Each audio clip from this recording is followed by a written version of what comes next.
Olá pessoal, espero que estejam todos bem, todo mundo bem, família, né? Vamos continuar agora com a nossa aula do dia 13 de abril de 2020, ainda sobre a primeira fase da dosimetria da pena.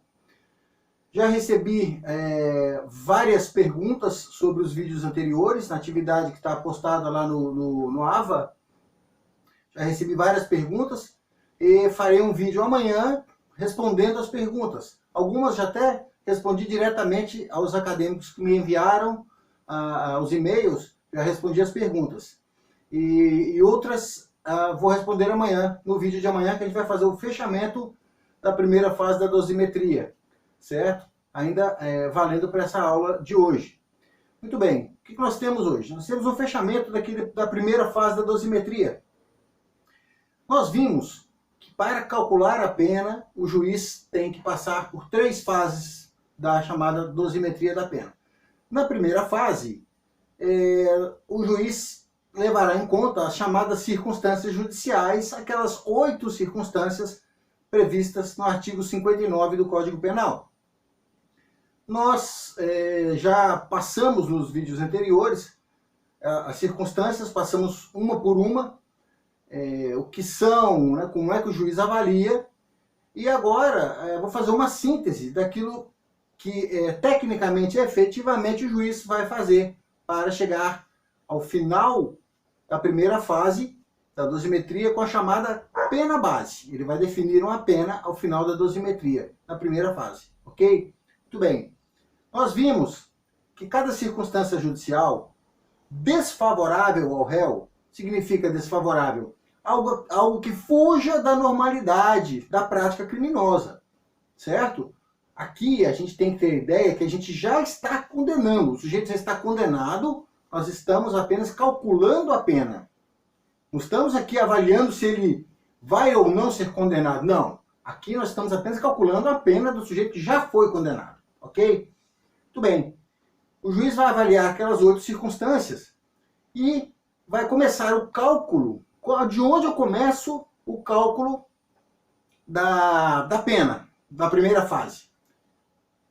Você começa a calcular pela pena mínima combinada, a pena mínima prevista para aquele tipo penal, ok? O exemplo do crime de furto simples, artigo 155, caput, a pena é de 1 a 4 anos de reclusão. Aí agora, de onde eu começo a calcular essa pena? Começo a calcular a pena de 1 ano, ok? 1 ano. E aí você vai avaliar aquelas 8 circunstâncias judiciais. Cada uma dessas 8 circunstâncias, se tiver algo desfavorável ao réu, na culpabilidade, antecedentes, conduta social, personalidade, motivos, circunstâncias, consequências, comportamento da vítima. Se alguma dessas circunstâncias, ou várias delas, forem desfavoráveis ao réu, ou o sujeito praticou o crime com circunstâncias desfavoráveis, ou consequências desfavoráveis, consequências graves, além do normal para a prática do crime, você vai considerar para cada circunstância judicial 1/8 daquela pena mínima, ok? Vai pegar 1 ano, no caso do crime de furto, dividir por 8, faz a conta em meses, né? Vai ficar mais fácil, e vai acrescentar a 1 ano 1/8 desse 1 ano para cada circunstância judicial desfavorável. Lembrando que, atenção, muito importante, na pena base, no cálculo da pena na primeira fase da dosimetria, a pena base, que é essa resultante da primeira fase da dosimetria, não é pena definitiva ainda, já que teremos ainda a segunda e terceira fase da dosimetria. Na primeira fase da dosimetria, a pena base ela não pode ser calculada abaixo do mínimo legal, nem acima do máximo legal. Toda pena combinada, ela tem um mínimo e um máximo. Exemplo que eu estava dando agora do crime de furto.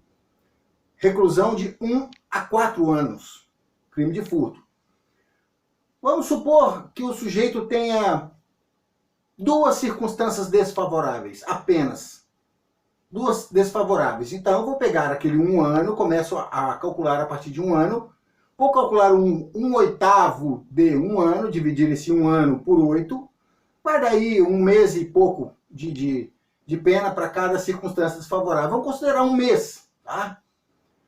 Um mês, a grosso modo aí. Então, se eu tenho duas circunstâncias desfavoráveis, eu tenho um ano, mais um mês de uma circunstância e mais um mês de outra circunstância. Teremos, então, uma pena base de 1 ano e 2 meses de reclusão. Essa é a pena base, resultante da primeira fase da dosimetria da pena. Mas suponhamos que esse agente ele não tenha qualquer circunstância desfavorável, mas aí ainda tenha uma circunstância favorável. Suponhamos que a conduta social dele seja considerada favorável. Ele é a Madre Teresa de Calcutá do bairro dele, da região. É uma pessoa que tem várias ações sociais, reconhecidamente, certo? Conduta social ilibada, acima do normal. Ele é um cara bom na sociedade. Mas ele cometeu um crime. E temos que condená-lo agora. E calcular a pena. Muito bem. E agora, Zupo? Só tenho uma circunstância favorável para o réu, que é a conduta social. Como é que eu faço agora? Eu vou pegar a pena mínima e vou diminuir da pena mínima combinada? Não, você não vai diminuir. Nesse caso, a pena base, resultante da primeira fase da dosimetria, vai ser qual? Vai ser a pena mínima. Por quê? Porque eu acabei de falar, na primeira fase da dosimetria, vamos ver na segunda fase também, a pena resultante desse cálculo da primeira fase não pode ficar abaixo do mínimo legal. No caso do exemplo do crime de furto, se o sujeito tivesse uma circunstância desfavorável apenas, mas nada a ser considerado na primeira fase, a pena base seria a mínima legal, ou seja, 1 ano de reclusão. E se ele tiver 3 circunstâncias favoráveis, a mesma coisa, 1 ano de reclusão. Não vai abaixar. Ok? Então vamos fazer um outro exemplo, considerando agora um crime de estupro. Se eu não estou enganado, estupro de vulnerável 217A, deixa eu só conferir no meu Código Penal aqui. O 217A, se eu não estou enganado, possui uma pena de 8 a 15 anos de reclusão. Vamos lá, dar uma conferida aí. O 217A é o artigo que trata do estupro de vulnerável, certo?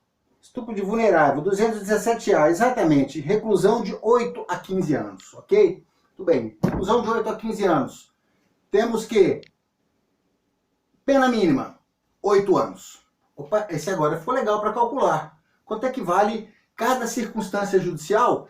Vale 1/8, certo? Na primeira fase, 1/8, opa, agora ficou legal, porque nós temos uma pena mínima de 8 anos, certo? 1/8 dessa pena de 8 vai ser 1 ano.